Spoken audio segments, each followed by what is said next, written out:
Okay, good morning. Okay. Marathi, Hindi, English, जमेल ना? Okay, very good. Okay, today we will discuss physics. Okay. आता physics आपल्याला बघायचं आहे. तर तुम्ही कोणत्या क्लासचे सध्या? 8 9. ठीक आहे, नो प्रॉब्लेम.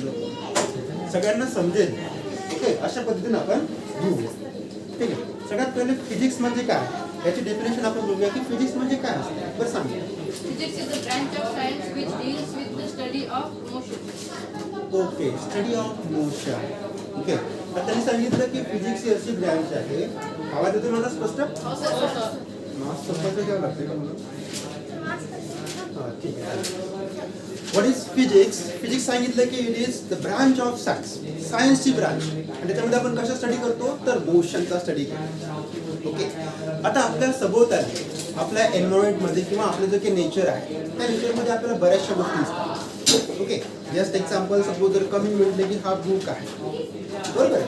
आता मी सांगितलं की हा बुक आहे, या बुकला हात न लावता फक्त त्याला ऑब्झर्वेशन करायचं, बघायचं आणि त्याचं एक्झॅक्ट वेट सांगायचं. सांगता येईल का? नाही सांगताय. मग त्याचं एक्झॅक्ट वेट काढण्यासाठी मला काय करावं लागेल? Yes, yes. We have to use an instrument. Okay, which measures the book. आपल्याला एक इन्स्ट्रुमेंट यूज करावं लागेल की जी काय करेल त्या बुकला मेजर करेल. ठीक आहे. मग आता बुकला मेजर करायचं, मग मेजर आपण कशामध्ये करणार? लीटर मध्ये करणार का? कशामध्ये करणार? केजी किंवा ग्राम मध्ये. बरोबर आहे. मग आता या बुकचं वजन आपण केजी किंवा ग्राम मध्ये मेजर करतो. बरोबर आहे. मग हा जो काही केजी किंवा ग्राम आहे हे काय असणार आहे? मग हे काय आपण केजी किंवा आपण ग्रॅम म्हटलं, हे काय असतं? युनिट. काय म्हणतो आपण याला? युनिट. प्रत्येकाला युनिट असतं. सपोज जर का आपण सांगितलं की माझ्याकडे दूध आहे, मिल्क आहे, बरोबर आहे, ती आपल्याला मेजर करायचं तर आपण काय यूज करणार? मग लिटर. ओके, आता आपण मी सांगितलं तुम्हाला बुक सांगितलं, ठीक आहे. त्याच्यानंतर आपण काय सांगितलं? मिल्क. शुगर असेल म्हणजे सागर असेल, जी काही गोष्ट असेल, शुगर पण आपण कशामध्ये मेजर करणार? किलोग्राम मध्ये किंवा ग्राम मध्ये. ओके, मग आता बुक मेजर करण्यासाठी आपण हे युनिट यूज करतो, बरोबर आहे. मिल्क मेजर करण्यासाठी आपण कोणते युनिट यूज करणार? लिटर. कोणते युनिट यूज करतो आपण? लिटर. शुगर मेजर करण्यासाठी आपण कोणते युनिट यूज करणार? ओके, मग ह्या ज्या काही बुक असेल, मिल्क असेल किंवा शुगर असेल याला आपण फिजिक्स मध्ये फिजिकल क्वांटिटी असं म्हणतो. काय म्हणतो आपण त्याला? Physical quantity. Sir, what is mean by physical quantity? Physical quantity म्हणजे काय? की ज्या क्वांटिटी आपण मेजर करू शकतो, की ज्यांचं आपण मोजमाप करू शकतो. ओके, अशा वस्तूंना किंवा अशा क्वांटिटीला आपण काय म्हणणार? Physical quantity. ओके, आता हे झालं. मग ह्या ज्या काही गोष्टी आपल्या निसर्गामधल्या किंवा नेचर मधल्या जे काही नॅचरल फिनॉमिना असतील, ठीक आहे, त्यांच्याबद्दलचा जो काही स्टडी आहे तो स्टडी आपण ज्या सायन्स मध्ये करतो, ठीक आहे ना, त्या सायन्सला आपण काय म्हणणार? मग फिजिक्स. ओके, आता मोशन सांगितलं. मोशन म्हणजे काय? What is mean by motion? ठीक आहे. आता टाइम सोबत अर्थची पोझिशन चेंज करते. Correct correct correct. Okay, motion म्हणजे काय? अशी गोष्ट की जी टायमानुसार काय करते, त्याची पोझिशन चेंज करते. ओके, मग आपण काय म्हणू शकतो? सपोज एखादी बस असेल, ती बस सपोज ए पोझिशनला आहे. कोणत्या पोझिशनला आहे? ए पोझिशनला. आणि या ए पोझिशनहून ती बस कोणत्या पोझिशनला गेली? बी पोझिशनला. ओके, ज्यावेळेस ती बस ए पोझिशनला असेल त्यावेळेस आपण म्हणणार की 10 वाजले होते, बरोबर आहे. टायमिंग आपण काय सांगितलं? एम आपण या ठिकाणी कन्सिडर. ज्यावेळेस ती बी पोझिशनला आली त्यावेळेस त्या ठिकाणी किती वाजले होते? 12. बरं, आता त्याचं डिस्टन्स सपोज या ठिकाणी 100 किलोमीटर आहे. किती आहे? 100 किलोमीटर. सुरुवातीला त्याची इनिशियल पोझिशन कोणती? ए पोझिशन. इथपासून कुठे गेली ती? बी पोझिशन. ओके, मग ज्यावेळेस ते ए पोझिशनला होती ती बस त्यावेळेस टायमिंग काय होता? 10. ज्यावेळेस ती बी पोझिशनला पोहोचली त्यावेळेस टायमिंग काय झाला? 12 PM. म्हणजे टायमिंग पण चेंज झालं आणि पोझिशन पण चेंज झालं. म्हणजेच काय? एखादा ऑब्जेक्ट, ओके, आपण बसला काय म्हणणार? ऑब्जेक्टच म्हणणार ना. फिजिक्स मध्ये कोणतीही गोष्ट घ्या, बुक असेल तर आपण ऑब्जेक्ट म्हणणार, पेन असेल तर आपण काय म्हणणार? ऑब्जेक्ट. म्हणजे ज्या वस्तू आपल्या डोळ्याने दिसतात, ठीक आहे, त्याला आपण फिजिक्स मध्ये काय कन्सिडर करणार? ॲज अ ऑब्जेक्ट कन्सिडर करणार. किंवा आपण ज्या वस्तू मेजर करू शकतो त्याला आपण काय म्हणणार? Physical quantity. काय म्हणणार आपण त्याला? Physical quantity. मग जी ऑब्जेक्ट किंवा जो ऑब्जेक्ट त्याची पोझिशन चेंज करतो कशानुसार टायमिंगनुसार त्याला आपण काय म्हणणार motion. It is the introduction about physics. काल मग आपण काय बघतो फिजिक्स मध्ये तर आपण कशाचा अभ्यास करतो निसर्गामधल्या गोष्टी आणि मोशन कोणत्या गोष्टी ज्या मोशन मध्ये आहे. ओके आता परत तुम्हाला फोर्स बद्दल काहीतरी बोलायचं की फोर्स म्हणजे काय. फोर्स हा सांगतो. Force म्हणजे pull or push away from or towards. Okay it is push और पुल ओके ऑन दी ऑब्जेक्ट. ठीक आहे एखाद्या ऑब्जेक्टला जर का आपण पुल केलं किंवा पुश केलं तर आपण त्याला काय म्हणतो फोर्स. आता आपण डोअर क्लोज आहे बरोबर त्याला ओपन करायचं तर मी असं म्हणणार का खुलजा सिमसिम ओपन होईल का तो नाही काय करावं लागेल मला त्याला ओढावं लागेल ना. पुल करावं लागेल की पुश करावं लागेल पुल करावं लागेल की पुश हा पुल मागे ओढणे. ठीक आहे म्हणजे मी काय करतो आता जोपर्यंत मी त्याला हात लावणार नाही तोपर्यंत डोअर ओपन होणार आहे का नाही. ओके मला काय करायचंय with the help of my hand मी माझ्या हाताचा यूज करणार आणि त्याला काय करणार माझ्याकडे ओढणार म्हणजे पुल करणार. म्हणजे या ठिकाणी हा येस बेटा बंद करताना पुश करणार करेक्ट. ओके चल बाहेर लोट तर खुलेल.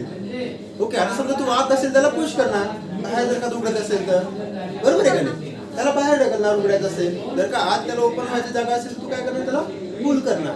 या ठिकाणी आपला दरवाजा कसा ओपन होतो आतमध्ये ओपन म्हणून आपण त्याला काय करणार पुल करणार. म्हणजेच काय करतो मी या ठिकाणी माझ्या हँडचा जो काही फोर्स आहे तो फोर्स मी त्याच्यावरती अप्लाय करतो.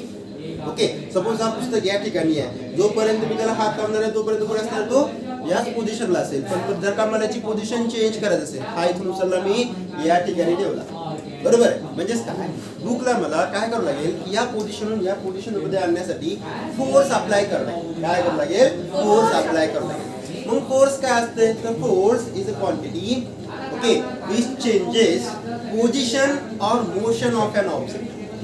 ओके आता सपोज एखादी जर का मुलगा पळत पळत येत असेल या दिशेने ठीक आहे माझ्याकडे पळत पळत आला आणि मी काय त्याला इकडे ढकललं बरोबर आहे का काय होणार तो स्ट्रेट लाईन मध्ये आला मी त्याला इकडे ढकललं डायरेक्शन पण त्याची चेंज झाली काय झाली डायरेक्शन पण चेंज झाली.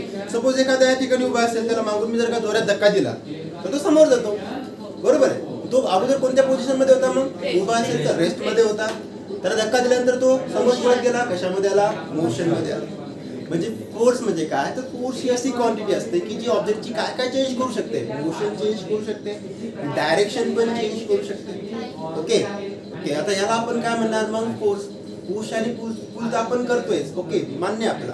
मग फोर्सची डेफिनेशन आपण काय म्हणणार force is a physical quantity okay which changes direction as well as motion of an object. Okay force म्हणजे काय काय असते फोर्स बोर व्हायला वगैरे आहे ना ठीक आहे काय असते मग फोर्स फोर्स सांगा मला ओपन करा दरवाजा काय अडचण नाही. ठीक आहे थोडीशी हवा येईल आतमध्ये ऑलरेडी गरम झालं ठीक आहे फक्त बाहेर नाही बघायचं इकडेच बघायचं. काय सांगितलं मी फोर्सची डेफिनेशन सांगा सिंपल आहे हा physical quantity correct that changes direction as well as motion of an object. बघा फोर्सची आपण जनरल डेफिनेशन बघितली. ओके फोर्स म्हणजे काय तुम्हाला आता आयडिया आली असेल की म्हणजे फोर्स म्हणजे काय काय होऊ शकते डायरेक्शन चेंज होऊ शकते आणि मोशन पण चेंज होऊ शकते बरोबर आहे. बघा मग आता या ठिकाणी फोर्सची आपण डेफिनेशन सांगितली की it changes direction as well as motion of an object. आता फोर्स आपण कोणत्या सिम्बॉलने दाखवतो फोर्स आपण कोणत्या सिम्बॉलने दाखवतो तर एफ या सिम्बॉलने. मग आपण म्हणू शकतो की इट इज डिनोटेड बाय तुम्ही कॅपिटल एफ लिहू शकता किंवा स्मॉल एफ पण लिहू शकता काही प्रॉब्लेम नाही. आपण फोर्स कोणत्या सिम्बॉलने दाखवतो एफ या सिम्बॉलने दाखवतो. ओके आता फोर्सचा फॉर्म्युला काय आहे मग फोर्सचा फॉर्म्युला काय असतो force equals to mass into acceleration. Okay दिसते का मागे हा ही झाली फोर्सची डेफिनेशन सॉरी फोर्सचा फॉर्म्युला मास इंटू ऍक्सेलरेशन झोपू नका ठीक आहे. मग फोर्स आपण कोणत्या सिम्बॉल दाखवतो? F या सिम्बॉलने. मास आपण कोणत्या सिम्बॉल दाखवतो? M या सिम्बॉलने. आणि acceleration A. Okay, F equals to mass. ठीक आहे, F इक्वल्स टू M म्हणजे काय? मास. A म्हणजे काय? एक्सेलरेशन. ओके, या दोघांचा प्रोडक्ट यालाच आपण काय म्हणणार? फोर्स असं म्हणणार. काय म्हणणार आपण त्याला? फोर्स असं म्हणणार. ओके, आता हे झालं फोर्सचा formula F equals to MA. बरोबर आहे का नाही? आता फोर्स कोणती क्वांटिटी आहे? मी तुम्हाला सांगितलं कोणती क्वांटिटी आहे? Physical quantity. कोणती क्वांटिटी आहे? Physical quantity. मग ही आपण फिजिकल क्वांटिटी मेजर करू शकतो का? किती फोर्स अप्लाय केला हे मेजर करू शकतो का आपण? मेजर करू शकतो. मग आपण कशामध्ये मेजर करणार? त्यासाठी आपल्याला काय लागेल? युनिट लागेल. काय लागेल आपल्याला? युनिट. ओके, मग याचं युनिट कसं काढणार आपण? आपल्याला जनरल युनिट माहिती आहे काय असते? न्यूटन. ओके, काय असते? न्यूटन. ओके, आता हा जो काही फोर्स आहे आणि हा फोर्स युनिट न्यूटन का आला बरं? कारण की न्यूटन्सने आपल्याला 3 लॉ दिले होते. ठीक आहे, Newton's 3 laws of motion. First law, second law आणि थर्ड लॉ. जो काही फर्स्ट लॉ होता न्यूटन्सचा डिटेल मध्ये आपण तुम्हाला माहित असेल. तर फर्स्ट लॉ मध्ये आपल्याला डेफिनेशन मिळाली फोर्सची. फर्स्ट लॉ मध्ये आपल्याला काय सांगितलं त्यांनी की फोर्सची डेफिनेशन काय असते. आणि सेकंड लॉ मध्ये त्यांनी आपल्याला काय प्रूव्ह केला की फोर्सचा फॉर्म्युला काय असतो. ओके, सेकंड लॉ मध्ये काय सांगितलं? फोर्सचा फॉर्म्युला. ठीक आहे, मग आता ह्या दोन्ही गोष्टी कोणी इन्व्हेंट केल्या? न्यूटनने इन्व्हेंट केल्या. म्हणून त्याचं युनिट काय सांगितलं? न्यूटन. फोर्स युनिट काय सांगितलं? न्यूटन. ओके, बघा त्याचं ऍक्च्युअल युनिट काय आहे ते बघा. ऍक्च्युअल युनिट याचं काय? मला सांगा एक्सेलरेशन म्हणजे काय? अगोदर मला सांगा की मासचं SI युनिट काय असते? आपण आताच बघितलं काय असते? kg. त्याचे युनिट काय असते? kg. आता राहिलं एक्सेलरेशन. एक्सेलरेशनचे युनिट काय असू शकते? एक्सेलरेशनचे युनिट माहिती आहे कोणाला? सगळ्यात पहिले आपण नाही सेकंड पर स्क्वेअर नाही होणार. एक्सेलरेशन म्हणजे काय ते बघून घेऊ. Metre per second. बरोबर सांगितलं आणि मीटर पर सेकंड. एक्सेलरेशन म्हणजे काय अगोदर हे बघून घ्या. आणि एक्सेलरेशन बघायच्या अगोदर आपण 2-3 टर्म्स परत बघून घेऊ म्हणजे तुम्हाला ह्या गोष्टी काय होतील परत क्लिअर होऊन जातील की सर हे एक्सेलरेशन काय भानगडे आम्हाला माहित नाहीये. तर आता माहित होऊन जाईल. ठीक आहे, सगळ्यात पहिले आपण बघूया बेसिक मधलं बेसिक. डिस्टन्स म्हणजे काय? डिस्टन्स. डिस्टन्सला आपण काय म्हणतो? अंतर. काय म्हणतो आपण त्याला? ओके, दोन गोष्टींमधलं अंतर किती आहे त्याला आपण काय म्हणतो? डिस्टन्स. म्हणजे सपोज आपण एक्झाम्पल सांगितलं की मी सपोज या ठिकाणी उभा आहे. बरोबर आहे, चालत चालत या चेअर मध्ये गेलो. ठीक आहे, या चेअर पर्यंत आलो मी. म्हणजे काय केलं मी? तिथपासून इथपर्यंत पर्टिक्युलर डिस्टन्स कव्हर. काय केलं मी? Distance cover. जे काय असेल 5 मीटर 10 मीटर किंवा किलोमीटर मध्ये ते काय झालं मग? डिस्टन्स. मग आपण हे डिस्टन्स कशामध्ये मेजर करतो? मीटर किंवा किलोमीटर. ठीक आहे, मीटर किंवा किलोमीटर मध्ये. तर याचा आपण मीटर काय कन्सिडर करतो? SI. हे झालं डिस्टन्स. आता सेकंड जी गोष्ट आहे डिस्प्लेसमेंट. ओके, डिस्टन्सला डायरेक्शनची गरज नसते. हा, कोणत्या डायरेक्शन मध्ये चालला त्याला काही घेणं नाही. त्याला काय घेणं नसते की त्याने किती डिस्टन्स कव्हर केलं. काय सांगून मी समजून राहिलं का? डोक्याच्यावरून चाललंय का सगळं? कॅमेरा होते? झोप येते? नाही ना? ठीक आहे, चहा घ्यायचा नाही आता भेटणार पण नाही. क्लास सुरू आहे. ठीक आहे, डिस्प्लेसमेंट. बघा डिस्प्लेसमेंट म्हणजे काय? डिस्टन्स मध्ये काय? कोणत्या डायरेक्शन मध्ये चालला त्याला काही घेणं देणं नाही. फक्त काय की त्याने किती डिस्टन्स कव्हर केलं तेवढंच फक्त त्याला घेणं देणं. सपोज ही A पोझिशन आहे या ठिकाणी, इकडे ही B पोझिशन आहे, हे C पोझिशन.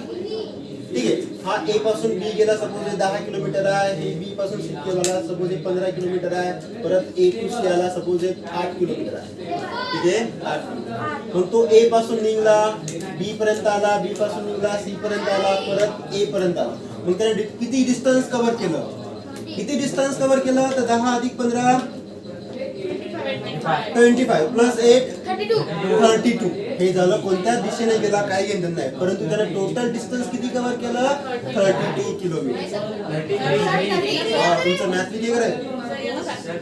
बर, ठीक आहे, नो प्रॉब्लेम. करेक्ट करून घेऊ. बाकीच्या जागेवर आहेत म्हणजे झोपले नाही कोणी. ठीक आहे, 33 किलोमीटर त्याने टोटल डिस्टन्स कव्हर केलं. बरोबर. परंतु डिस्प्लेसमेंट म्हणजे काय? बघा आता इनिशियल पोझिशन काय त्या ठिकाणी A. ठीक आहे, फायनल पोझिशन कोणती आहे सी, बरोबर आहे. आता डिस्प्लेसमेंट काय असते, तर डिस्प्लेसमेंट हे दोन पॉइंट मधलं म्हणजे इनिशियल पॉइंट आणि फायनल पॉइंट यांच्यामधलं शॉर्टेस्ट डिस्टन्स, यांच्यामधलं काय असतंय शॉर्टेस्ट डिस्टन्स. आता समजून झालं, ठीक आहे.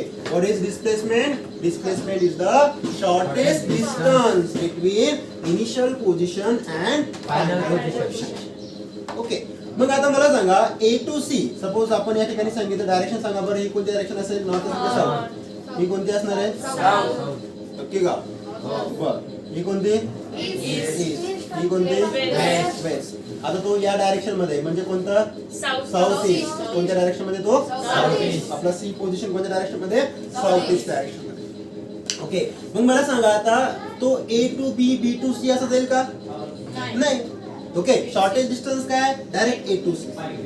मग मिनिमम डिस्टन्स किती आहे 8, शॉर्टेज डिस्टन्स किती आहे 8. कोणत्या डायरेक्शनला आहे? South east direction. कोणत्या डायरेक्शनला आहे? साऊथ ईस्ट डायरेक्शनला. मग जे काही शॉर्टेज डिस्टन्स आहे इनिशियल पोझिशन मधलं आणि फायनल पोझिशन मधलं, लक्ष वेळ तुझं काय सांगितलं डिस्प्लेसमेंट म्हणजे सांग. डिस्प्लेसमेंट म्हणजे काय बेटा?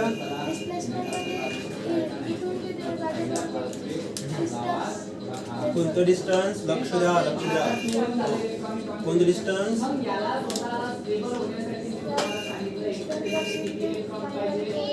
लक्ष नाही तुझं, बघ कोण सांगणार डिस्प्लेसमेंट म्हणजे? हा तू सांग. Initial point two final point मधला शॉर्टेज डिस्टन्स म्हणजे डिस्टन्स. Correct correct. आणि त्याला डायरेक्शनची आवश्यकता असते. ओके. माझे तू सांग बेटा.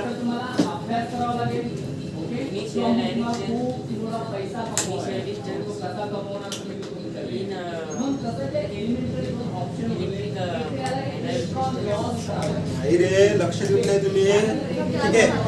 समजत नसेल तर मला विचारा, आपण एक वेळेस नाही 10 वेळेस त्याला कव्हर करू, परंतु न समजता घरी जायचं नाही. कारण की मी आज टॉपिक शिकवला, सपोज फोर्स मी कव्हर केलं, ठीक आहे. आता याला आलं नाही, याला आलं नाही, तुम्ही तसेच घरी गेले, घरी विचारलं काय शिकवलं, काय सांगणार तू? उद्या मी रिव्हिजन घेतली की सांग डिस्प्लेसमेंट म्हणजे काय, फोर्स म्हणजे काय, तुला दोघाला येईल का? नाही येणार.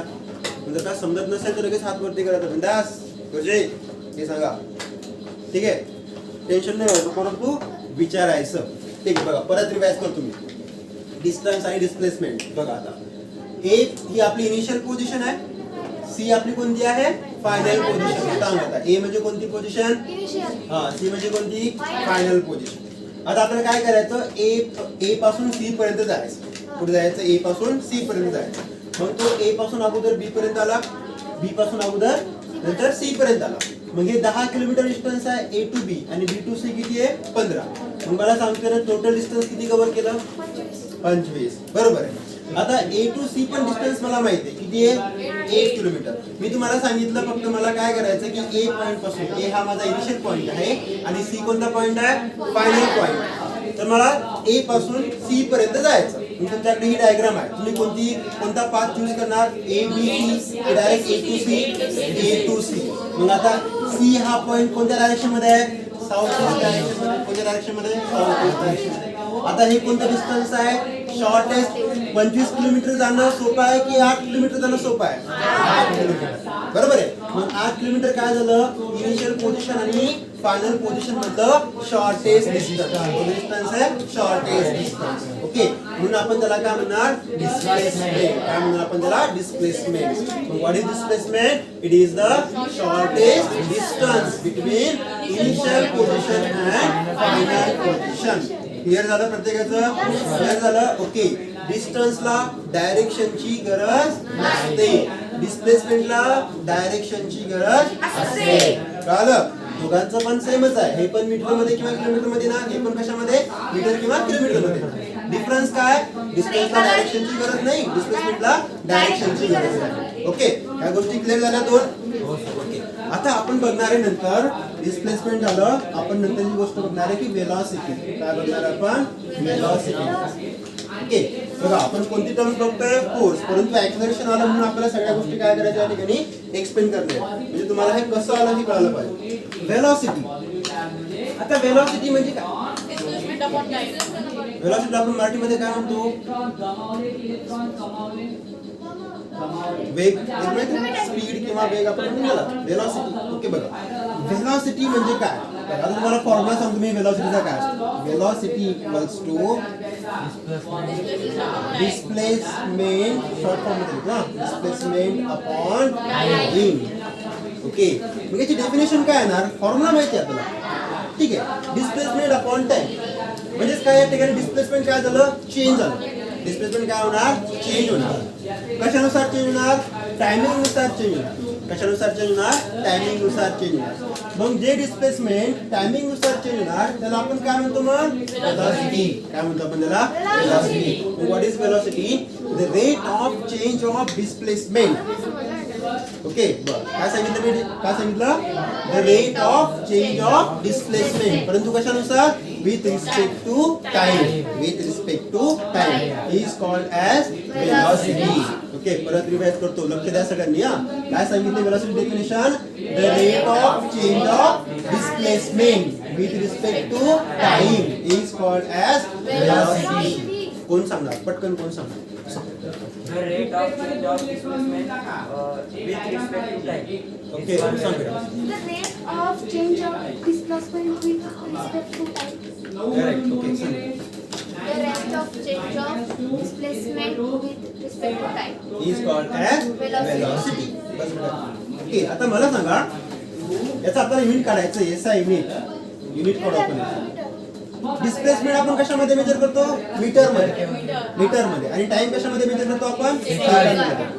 ठीक आहे मग वेलॉसिटी युनिट काय झालं मीटर पर सेकंड. काय झालं मीटर पर सेकंड. बघा आता आपल्याकडे नेक्स्ट आहे म्हणणार आपण ऍक्सलरेशन. स्कूटी चालवते कोणी गाडी चालवते ते चालवते तुम्ही बाईक वगैरे आपला फॅन सध्या बंद आहे चालवते का नाही चालू बरोबर चालू पुढे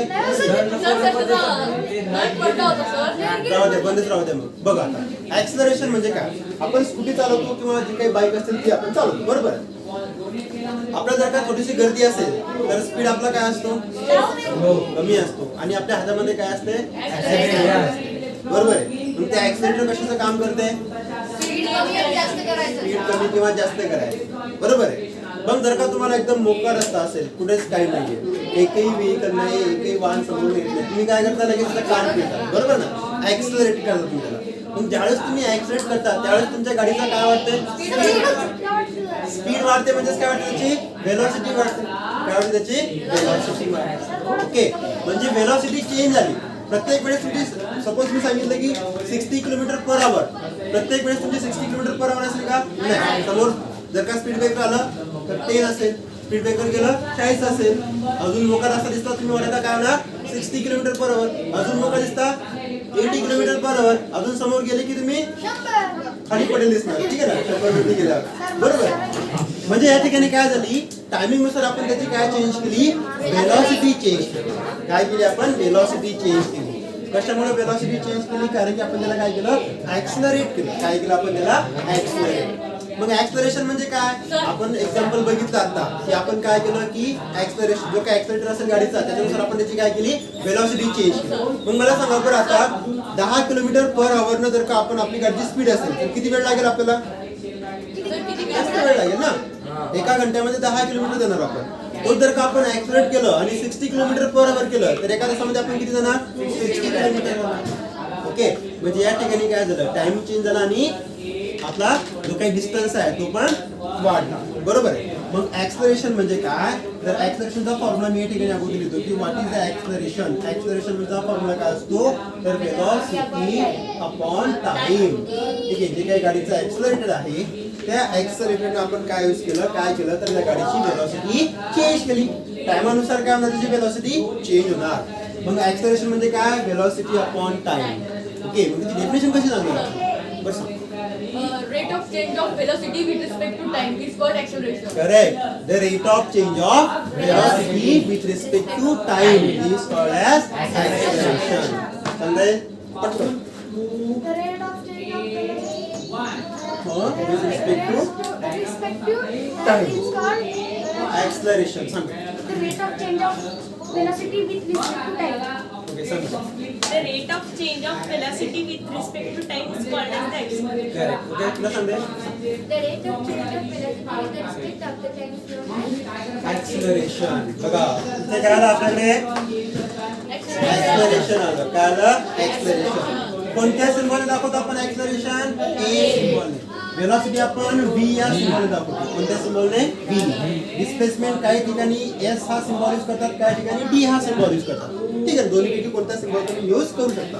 मग या ठिकाणी वेलोसिटी अपॉन टाइम आहे. वेलोसिटी काय आपल्याकडे v, टाइम काय असणार आहे t. मग काय आलं formula a equals to v upon t. आला आता ऍक्सिलरेशन कळलं. ठीक आहे, what is acceleration? The rate of change of velocity with respect to time is called as acceleration. आता याचं युनिट मला काढायचंय. युनिट कसं काढणार? तर मला वेलॉसिटीचं युनिट माहित आहे. इथे मी काढलं काय ते मीटर पर सेकंद. या ठिकाणी दिलं मग मीटर पर सेकंद. आता डिव्हिजन या ठिकाणी बरोबर आहे ना. ओके, आता या ठिकाणी मी डिव्हिजन केलं. टाइमचं युनिट काय आहे सेकंद. बरं, आता हा सेकंद खाली येऊ शकतो का डिव्हिजन मध्ये? नाही. नाही. काय सर?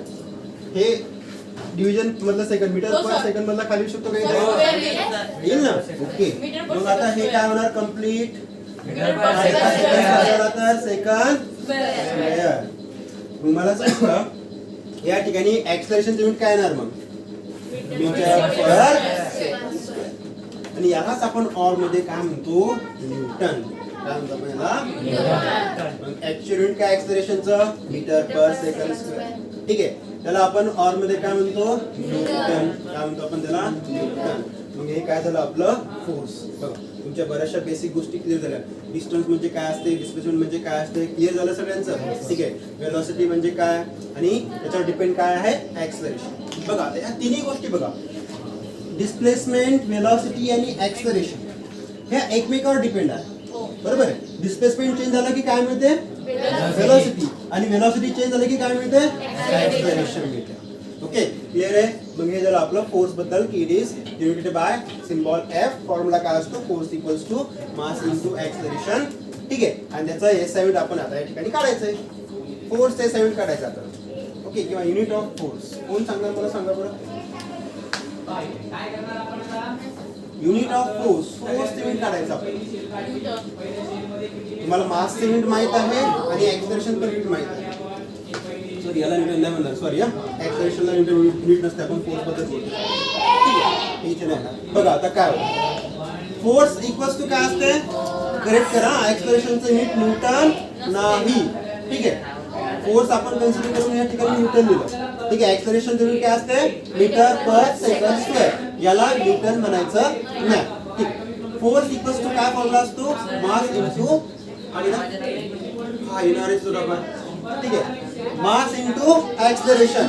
मास युनिट काय आहे? केजी. ओके, या ठिकाणी लिहिणार आपण केजी. आणि ऍक्सिलरेशन युनिट काय आहे? या ठिकाणी मल्टिप्लिकेशन मध्ये आहे, म्हणून मल्टिप्लिकेशन मध्ये काय येणार? Metre per second square. मग आपल्याकडे फोर्स युनिट काय आलं? फोर्स युनिट काय आलं? Kilogram meter per second square. काय आलं force unit? Kilogram meter per second square. कसं आलं? कळलं का? कसं आलं? ठीक आहे, आपल्याला मास युनिट माहित आहे. काय मास युनिट? केजी. ओके, आणि ऍक्सिलरेशन युनिट आपण काय काढलं आता?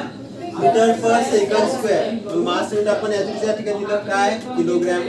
आणि ऍक्सिलरेशन युनिट काय आहे? Meter per second square. म्हणून फोर्स युनिट काय आलं? Force equals to kilogram meter per second square. Okay, आणि हा जो काही kilogram meter per second square आहे यालाच आपण काय म्हणतो? न्यूटन. ठीक आहे, क्रेडिट करून घ्यायचं.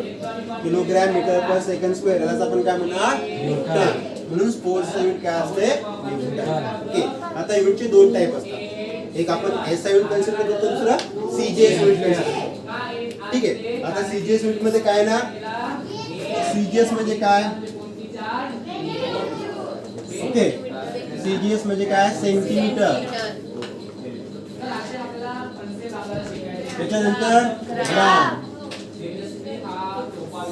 आणि एस म्हणजे काय? सेकंद. ठीक आहे, आणि एसआय मध्ये आपण काय कन्सिडर करतो? एमके सिस्टीम यूज करतो. कोणती आपण? एमके. एम म्हणजे काय? मीटर. के म्हणजे काय किलोग्राम आणि एस म्हणजे काय सेकंड. ठीक आहे, याला आपण काय कन्सिडर करतो SI युनिट. काय कन्सिडर करतो आपल्याला SI युनिट. ओके, मग तुम्हाला जर का मी सांगितलं की मासचं SI युनिट काय, तर काय सांगणार तुम्ही? ग्राम सांगणार की किलोग्राम? किलोग्राम. आणि CGS युनिट काय, तर काय सांगणार? ग्राम. काय सांगणार? ग्राम. कळते का? SI युनिट काय असणार आहे? मोठं युनिट. किलोग्राम पेक्षा ग्राम मोठा आहे का छोटा आहे? छोटा. मग किलोग्राम कोणती युनिट कन्सिडर करायचं? SI unit. आणि ग्राम कोणती युनिट कन्सिडर करायचं? CGS युनिट कन्सिडर करायचं. CGS unit. तुम्हाला कोण सांगणार बरं या ठिकाणी CGS युनिट काय ना? फोर्सचं. हे SI युनिट आहे, kilogram metre per second square. CGS unit काय ना? ग्राम मिलीमीटर पर सेकंड. मिलीमीटर नाही ना रे. मीटरचं कशामध्ये? मीटरचं मिलीमीटर मध्ये येणार का? नाही. तिथं काय? सेंटीमीटर. बघा लक्ष द्या इकडे. मीटर मोठे युनिट आहे, CGS मध्ये काय ना? सेंटीमीटर. ठीक आहे. किलोग्राम SI युनिट मोठा आहे, CGS मध्ये काय ना? ग्राम. ठीक आहे. सेकंडच असणार आहे. ठीक आहे, दोन ठिकाणी काय सेम आहे. जर का मीटर हे SI युनिट असेल तर त्याचं CGS युनिट मध्ये काय ना? सेंटीमीटर. किलोग्रामचं CGS युनिट काय ना? ग्राम. मीटरचं काय ना? सेंटीमीटर. सेकंड स्क्वेअरचं काय ना? Second square. ठीक आहे. परंतु याला इकडे न्यूटन आहे, तर याचं CGS युनिट काय असते? डाईन. काय असते? डाईन. ठीक आहे. बघा दोन युनिट बघा. फोर्सचे आपण काय काय सांगितलं, एकदम डिटेल मध्ये घेतलं आपण. फोर्स म्हणजे काय बघा. फोर्सचं फॉर्म्युला काय असतो? फोर्सचा फॉर्म्युला काय? एक्सेलरेशन. ठीक आहे. हा, फोर्सचं युनिट काय आहे?